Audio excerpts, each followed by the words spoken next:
बात तो ठीक कर रहे हैं कामरान मुर्तजा साहब।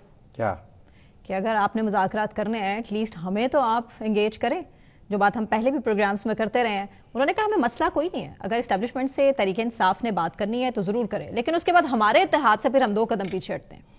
देखें, पहली बात तो ये है कि अगर तो पीटीआई ने उनको ये कहा है कि इस्टेब्लिशमेंट से बातचीत नहीं होगी और इस बुनियाद पे इत्तेहाद बन रहा है तो फिर ठीक है, लेकिन क्या जेयूआई फेक इस्टेब्लिशमेंट से राब्ते नहीं?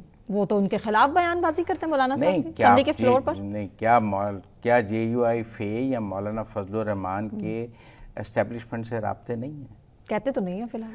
नहीं, क्या 26वीं तरमीम पे राब्ते नहीं थे? आप मेरी बात सुनिए, खटखटाते नहीं थे मौलाना साहब के? ठीक है ना।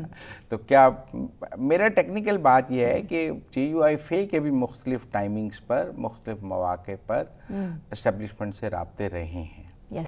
लेकिन अगर तो पीटीआई और जेयूआई फे के दरमियान इत्तेहाद इस शर्त पे हो रहा है कि दोनों एस्टेब्लिशमेंट से बात नहीं करेंगे, तो फिर कामरान मुर्तजा साहब की बात ठीक है।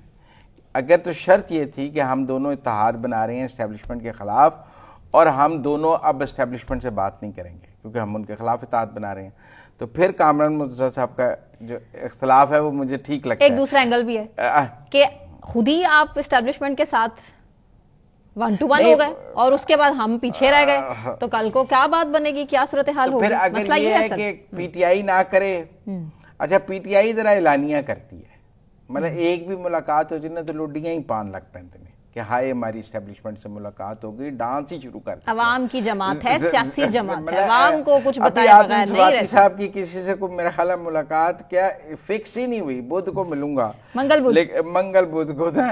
तो शोर उन्होंने इतना डाल दिया है, इतना शोर डाल दिया है कि ऐसे लगता है जैसे उनकी जनरल आसम मुनीर से ही मुलाकात तय हो गई है और लग रहा है बड़ा